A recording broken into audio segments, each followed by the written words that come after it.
Hi, it's my great pleasure to welcome you in this lesson about an interesting and greatly underestimated opening e4 b6 for black. It's also known as Owens opening. I used to play it in blitz games and I got really good results. Also, some time ago I've published a lesson about b3 opening for white, and a lot of people reported their good results after applying. So I thought to myself, why not to prepare an identical weapon for you when you're playing black. Okay, here we go. e4, b6.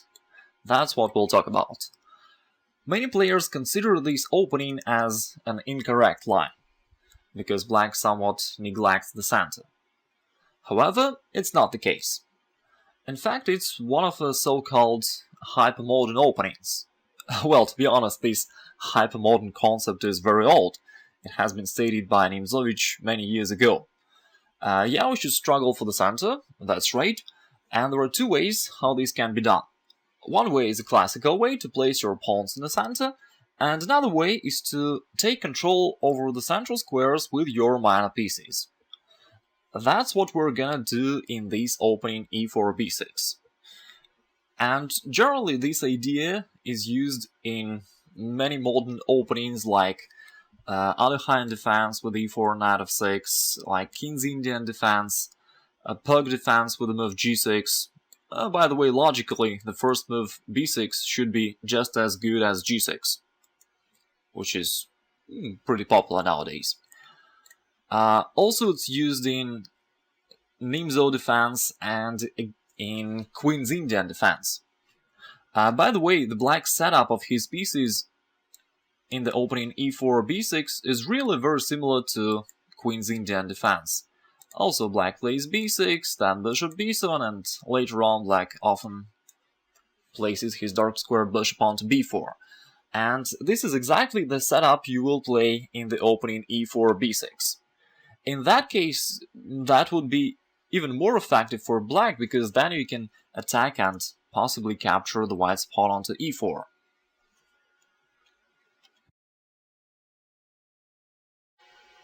The black's general plan in e4 b6 opening also reminds me of a Grunfeld defense.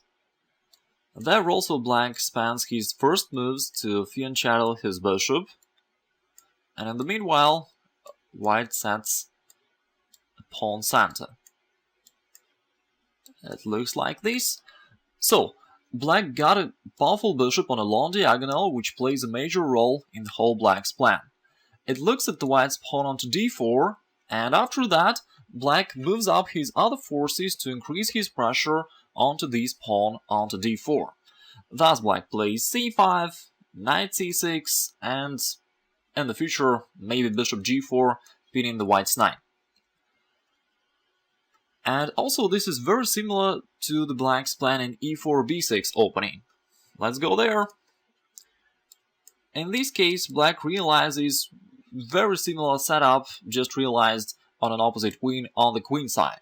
Here black also places his bishop on a long diagonal, and it takes aim at the white's pawn onto e4. Later on, black is planning to bring more and more pieces to attack and possibly destroy the white center, and particularly the e4 pawn. I hope you already can see that this opening e4 b6 is not as incorrect as most players think. Yeah, it's a little bit uncommon, but this is rather an advantage. You'll be able to drag your opponent into an unknown territory, forcing him to get out of a book, to think independently, to spend more time and make mistakes.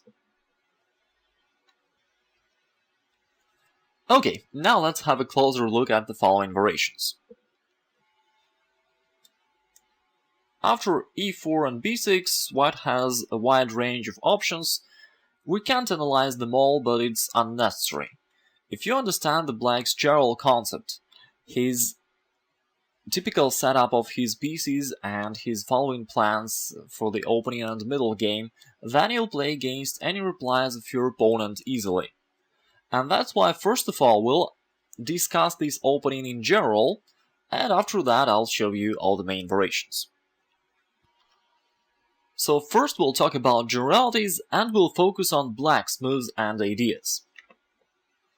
Okay, white plays something like d4, your second move is obviously bishop b7, white should develop his e4 pawn somehow. Okay, and now we know that black needs to increase his pressure onto this pawn onto e4. Normally black can do it with the move knight f6, and also in the future pretty often black plays bishop b4, pinning the white's knight onto c3. Right in this position, I recommend that you start from the move e6, because it's the most flexible option black can play. Then on the next move you can decide whether to play knight f6 or bishop b4, depending on the situation. If there is a white's knight on the c3 already, then it makes sense to play bishop b4. That's a quite good situation for you, you make pin on this knight, you start putting pressure on the white's position, you increase pressure on the e4 pawn, so all in all that's a quite advantageous situation for you, and if possible you should play bishop b4, making this pin. When there is no knight on the c3, if white does something else, then bishop b4 move obviously makes no sense, white would just play c3, and in that case you should start from knight f6. Very often you'll play both moves in a certain order, maybe knight f6 first and then on the next move bishop b4, pinning the white's knight. Okay, right now you have finalized the first step of your plan. Remember, you are going to struggle for the center by attacking it with your minor pieces. You may be wondering, what about the b8 knight? Really now it's the only minor piece which doesn't attack white's center. The problem is we don't have a good square for this knight. If you place it on c6, it would close a diagonal for your bishop, and we don't want that. That's why usually black postpones a development of this knight, and it will join the party a bit later. And nevertheless, there is one interesting trick I'd like to share with you. Now I'll create an imaginary situation, let's say something like this. Please don't take me wrong, I don't advise that you play knight c6 right here, I just want to show you an idea. In some of the situations like this, when white has a bishop on the d3, you can go knight c6 attacking the pawn, and after white protects it, knight goes to b4, attacking the bishop. Now you can see the white's problem, he can't retreat with the bishop because it must keep protecting the e4 pawn. And that's how, by making this maneuver knight c6 to b4, you can exchange the white's powerful bishop and get advantage of two bishops. Once again, of course I don't advise that you play it right here, but in some other positions this may work for black, and of course you may and should use this idea in a suitable situation. Okay, now let's get back to our main position. So first we go b6, secondly bishop b7. On the next move you play e6, making a flexible choice for you in the future. Then you go something like knight f6 or bishop b4 or both of them. Let's say white plays something. And now the first stage of your plan has been realized successfully. You've placed your pieces on inactive positions and you're taking aim at the white center and particularly the e4 pawn. Anyway, white will do something to keep his center protected, and after that you will need to move up reserves and start undermining white's center with your pawns. You can play d5 for this purpose, sometimes c5, and sometimes, occasionally, even f5 may work for black. Which pawn move to choose? It's hard to give you a single answer because it depends on a concrete situation. The most logical move for black is certainly d5. It corresponds to your bottom line, to attack the white's pawn onto e4. And now white has a choice, he can either take or push his pawn forward. If white has to take on to d5, it means that black accomplished his plan successfully. The white center is destroyed, and black got an active play. You can take on d5 with a knight, or even with a queen, bringing the queen into action, and here you have an active play and black has no problems at all. An advancement e5 is a more ambitious way for white, and that's what we should think about more precisely. Now, of course, you need to move your knight, and certainly you will prefer to move it forward onto e4.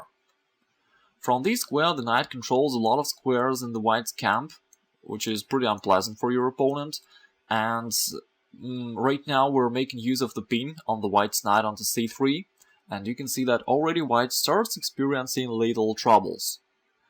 Usually, if you can move your knight onto e4 and get some benefit out of it, it means that you're doing really well and everything is good for you. If you can't move your knight forward onto e4, or if white can very easily push it away after that, then you probably have to move it back onto d7, and this is a bit modest and sad decision for black, although it's possible, but I don't recommend that you play such a position, and in that case, if d5 move does not work for you very well, because you can't move the knight to e4, then it's better to switch to another pawn on the mine. You can push c5. If you can't attack the white's pawn e4, then you'll switch to another pawn onto d4. On the next move, you can increase the pressure on the d4 pawn by playing knight to c6. You can do it straight away or after an exchange of the pawns onto d4. This is also a pretty good and promising way, and you can see that now it's a good time to bring your b8 knight into action. Okay, now let's make a little intermediate conclusion. First of all, in an opening, you develop your minor pieces, putting pressure on the white center and especially on the white's pawn onto e4. For this purpose, you play a bishop b7, knight f6, and also you develop your bishop onto b4 to eliminate a defender of the white center, the knight onto c3. After that, the first stage of your plan is finished, and next you need to undermine an opponent's center with your pawn. Here you'll choose mainly between d5 and c5 moves depending on a situation. Also, I'd like that you pay attention to one interesting thing. You play black and you start attacking right from the first moves, which is very good for you. Next, if you're able to destroy the white center, or at least to trade off one of the white's pawns, it'll mean that you accomplished your plan successfully, you neutralized the only white's advantage, and after that you'll get an initiative position and you'll continue playing actively. This is the general concept and general setup of your forces. And now we'll analyze the concrete variations in greater details.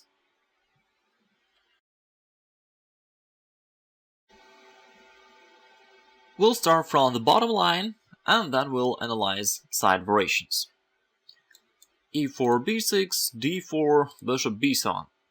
Now the e4 pawn has been attacked, and white needs to protect it somehow. Now there are two main ways for white. He can play bishop d3 or knight c3. And these are two main variations we have in this opening. The most common move is knight c3, and most of your opponents will play this move. At the same time, we may say that it's not the most precise idea. Well, it's hard to say that knight c3 is a mistake, of course it's not. But nevertheless, it gives additional possibilities for black. Because as we know, in the future you can make a pin by your bishop with bishop b4 move.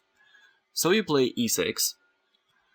Here white will play something, let's say knight f3. Okay, now you've got a choice. You can play knight f6 or bishop b4. As you're aware, normally we should start from bishop b4 if possible. And in this position, we should do it as well. Now you can see the reason. If you go knight f6 right now, then white can easily push e5. And after knight d5 or knight e4, it will be only an exchange and black doesn't gain any benefits. It's not a problem for black, but anyway, we can do something more aggressive. That's why we should start from bishop b4, making a pin on this knight, and now black is going to capture the pawn onto e4. That's why white needs to protect it. The only normal way for white is to play bishop d3. Once again, right now we're focusing on the main line because it will allow you to understand all main ideas easily. And later on, we'll go to side variations.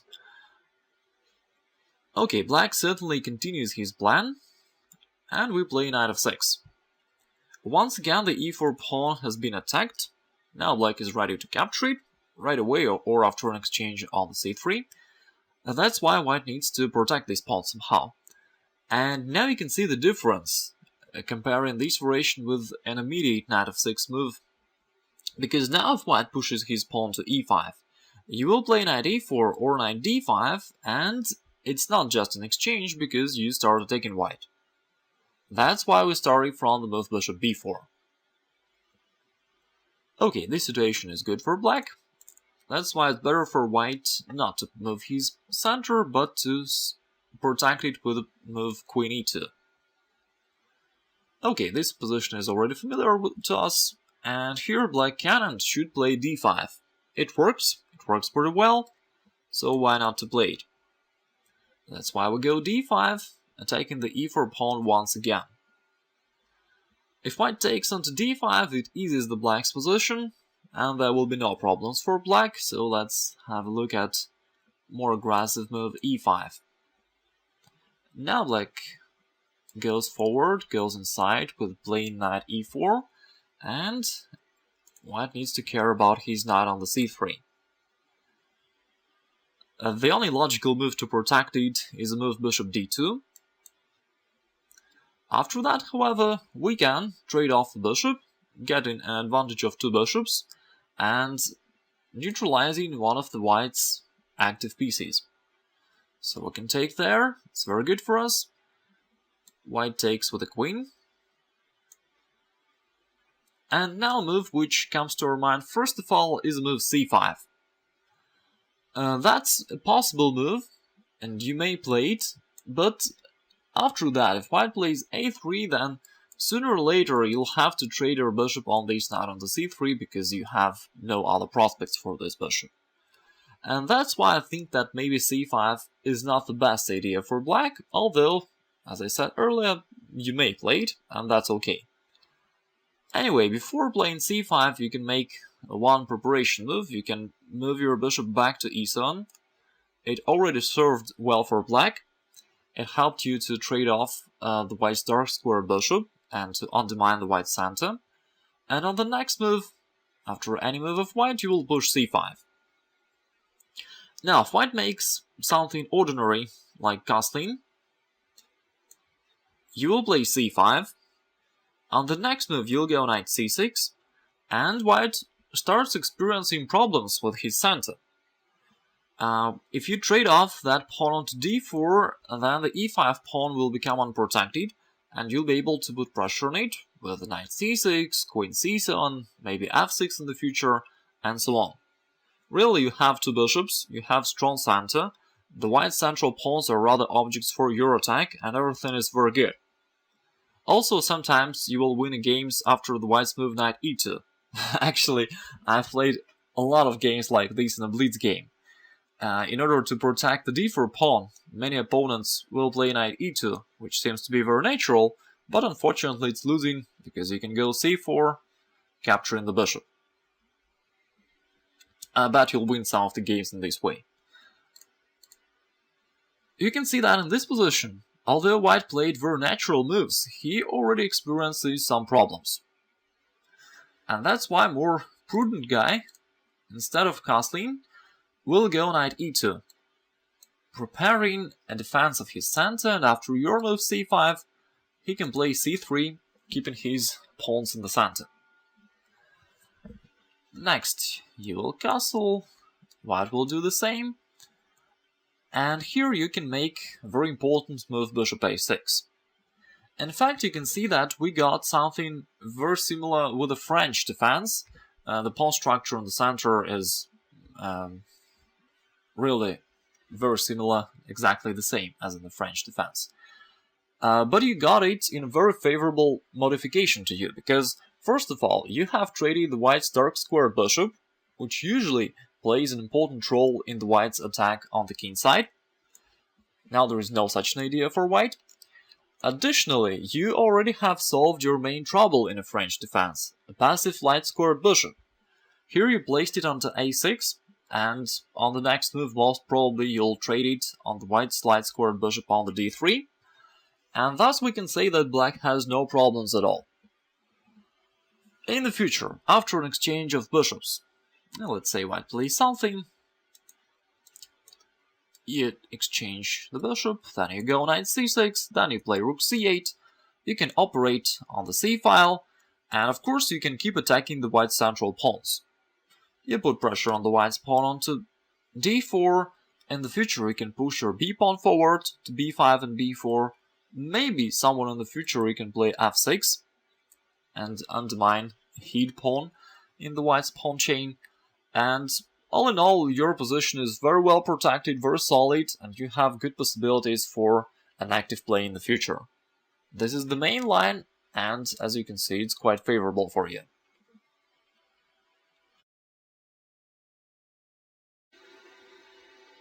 We have observed the main line, and now let's have a look at some of the side variations.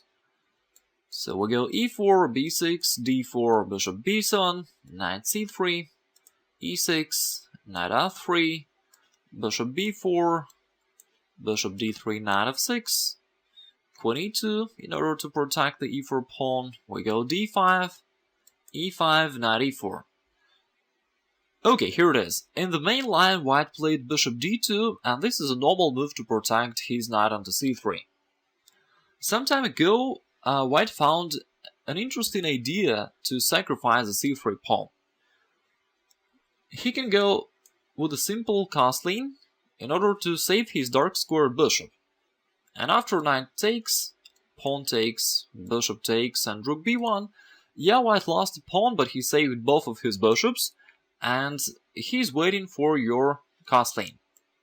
After that, white will be able to start a pretty strong attack on the king side. Most of his forces are looking there, and then his gambit may be quite dangerous for black. However, there is one interesting trick which you need to know.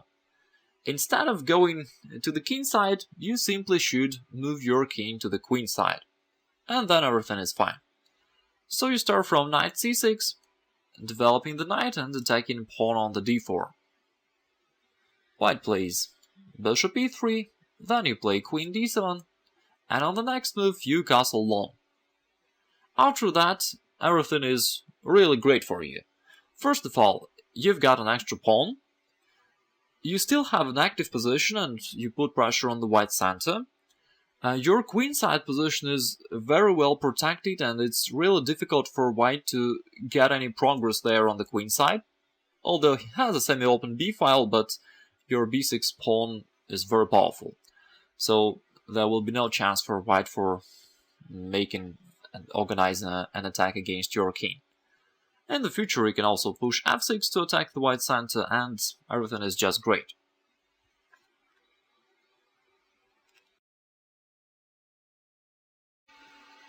Before we move on, let me ask you one question. How do you think, will your opponents be aware of all these variations in the opening e4, b6? I bet no. Most likely they will know very few lines in this opening, and very often your opponent's opening knowledge will be finished right on the first move, right after your move b6. Therefore, you will be much better prepared in an opening stage, while your opponent will have to think hard, spend time and make mistakes. So let me congratulate you with this great fact. Okay, let's move on. So d4, bishop b7. Okay, let's first take a look at knight c3, e6.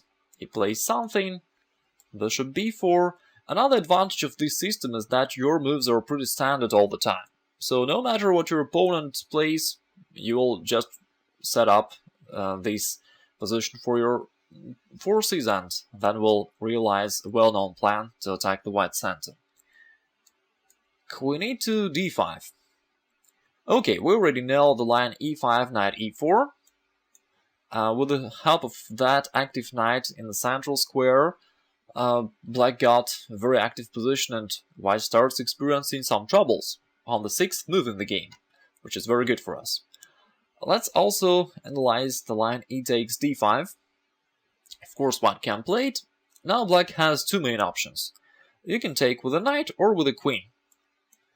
You're never gonna take on a d5 with a pawn. Well, in this position it's simply impossible, but anyway, you don't want to take with a pawn because it would block your fianchetto bishop on the b7. So you can choose between knight and queen. Knight take is possible and it's quite okay, but white will play bishop d2 and nothing bad happens with white, so I advise that you take with a queen. If possible, why not to bring your most powerful piece into action? Now you put pretty strong pressure onto this long diagonal. Most likely there will be white's king there after his castling, and you've got a good position. Let's say white castles. And now there is one most precise way which can help you to equalize the position immediately. First you take onto c3, d takes, and here, of course, you can castle, that's possible. That will lead to a complicated middle game position, but in a middle game white has some chances for an attack and for an active play. Again, I don't say that white has an advantage here, but anyway, there is a little risk for you here. And if you want to equalize the position completely, you can go queen h5. Now black is intending to take onto f3, breaking up the white's pawn structure, and even in an endgame, this will be a huge problem for white, because you will jump with your knights and attack all those pawn islands. Most probably white will decide to prevent it and play something like knight e5. After that you trade off the queens, neutralizing any possibilities for the white's future attack. Then you go with castling. The next move you'll probably go knight b to d7 to neutralize an active knight on the e5, and everything is very good, position is equal, and moreover in the future you've got a chance to attack white's weak pawns. You can jump with your knight to e4, to d5, maybe you can push c5 and then bring your rook into play over this c file, and all in all your plan is to attack white's weak pawns. So white has no real chance for an attack, while you can attack his weaknesses. As you can see, everything is good.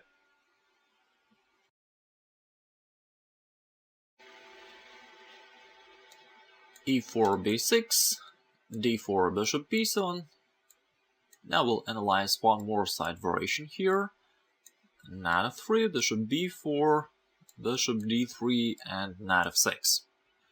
The e4 pawn is under an attack, and previously we analyzed the variation queen e2. Also, white can simply push this pawn forward by playing e5. At first glance it looks like a good and aggressive idea, but in fact it rather helps black. First, it opens the long diagonal for black's light square bishop. Secondly, and now black can move his knight forward to the e4, which is the most aggressive square, and make troubles for white, taking that knight onto c3. Thus, in fact, the e5 move helped black to gain in activity.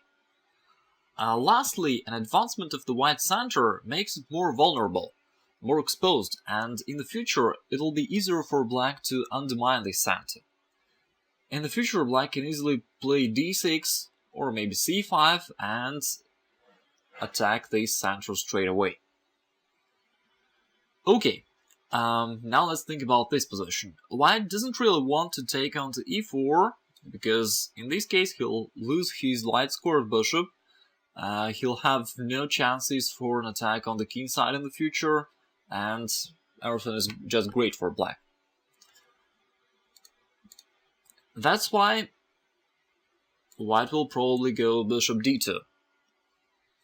What should black do in such a situation? You should take the bishop. That's very good for you. You'll take an advantage of two bishops, neutralize one of the white's most active pieces, and potentially the white's two bishops can be very dangerous for you. So it's a good idea to trade off one of them or both of them. That's why black should take knight takes d2. You're never gonna take on the c3 with a knight, because in this case white will get an extra tempo after b takes c3 and he'll get a comfortable position. If you really want to trade off a pair of pieces, you should start from bishop takes c3. In this case, you can take on the c3 with the bishop first, and on the next move you can trade your knight for an opponent's bishop and simplify a position. If that is your purpose, you can use this way. But the proper way is knight takes d2, just exchanging the white's bishop. White takes with the queen, and now there is also a pleasant choice for you. First of all, you can make a standard move d6, and then maybe take an e5, maybe increase the pressure with knight b to d7. Oh, not knight b, simply knight to d7. As you can see already, it's very difficult for white to keep his central pawns. You have two bishops, and both of them are very active, and put pressure on the white's position. And you already have more initiative position, and it's more pleasant to play it for black. This is one and standard way. Another way which you can use in this particular position is to take onto f3, disrupting white's pawns. G takes, then you go knight c6, attacking this pawn on the d4. White will protect it somehow, and the best way is to go bishop e4. And after that, you'll prepare long castling. You don't want to castle kingside because here white can attack you using a semi-open g file. So you move your queen to the most active square h4, and on the next move, let's say after white's castling, you will also castle queenside and get a very good position. Generally, it's, well, we may say that it's a bit symmetric, but you have much more solid pawn structure, and all your pieces are pretty active. In the middle game, you will attack the white center and the white's weak pawns on the king side. As you can see, white has quite a lot of weaknesses. You can push the d pawn to d5, forcing an exchange of the white's e pawn and attacking the white center. You can push f5 or maybe f6, also attacking the white center from this wing. You can move your knight maybe to e7 and then somewhere to d5 or f5, but it's an additional resource. Of course, you shouldn't do it without any real reasons. All in all, your position is very good. Black already has an advantage, and everything is great.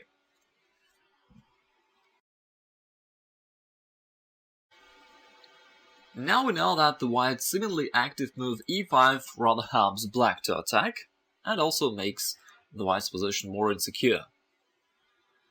Another option white can play to somehow protect his e4 pawn is a move bishop g5, pinning your knight on the f6. It's also not that great idea for white, and black gets a favorable position easily. First you go h6. So far black is attacking by his every move, and that's great.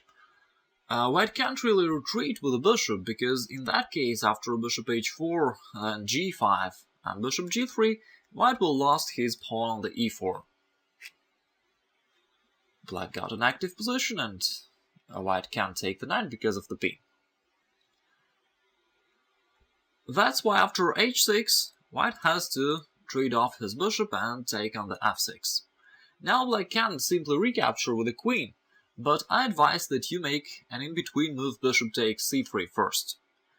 You see, there is no other idea how you can use your bishop on the b4, thus you'll have to take on c3 sooner or later anyway. And it's better to do it right now, because if you take on f6 first, white can play queen d2 and keep his pawn structure intact. However, you can make an intermediate move, bishop takes c3 check, breaking the white's pawns, and after that you take on f6. Now, you are not afraid of the white's move e5. We already know that very often it rather helps black. It opens a diagonal for your bishop, and in this position you can play queen f4, or you can even take on f3 right now. Bishop takes f3, making a counterblow. It also works well for black. That's why we don't afraid of this move. If white makes something ordinary, like castling, then you can also castle or go d6, and generally your idea is to castle and then play e5. Then you'll place your pawns on the right squares, on the right color. Having a light squared bishop, you want to put your pawns on the dark color. Also, this will blockade the white's e4 pawn and indirectly his light squared bishop, and black get a stable positional advantage and a lasting initiative. This is, of course, a very advantageous situation for you. After that, you'll develop your knight on the d7 or on the c6. This is your plan, everything is simple, and you get a favorable situation. This video turns out to be quite long, so let's pause it here. Of course, later on I'll record a continuation where we will analyze all the remaining variations. In the meanwhile, you may try it out in your practical games. Why not? You're already aware of all the main ideas and variations, and your preparation is definitely much better than your opponent's. Also, if you haven't seen my video about b3 opening for white, I recommend that you do it now. Of course, the ideas of playing b3 for white or b6 for black are very similar.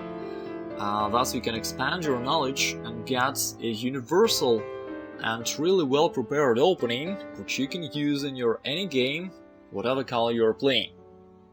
You can find a link for the b3 video below this video, and it will be useful to repeat it even if you have seen it previously.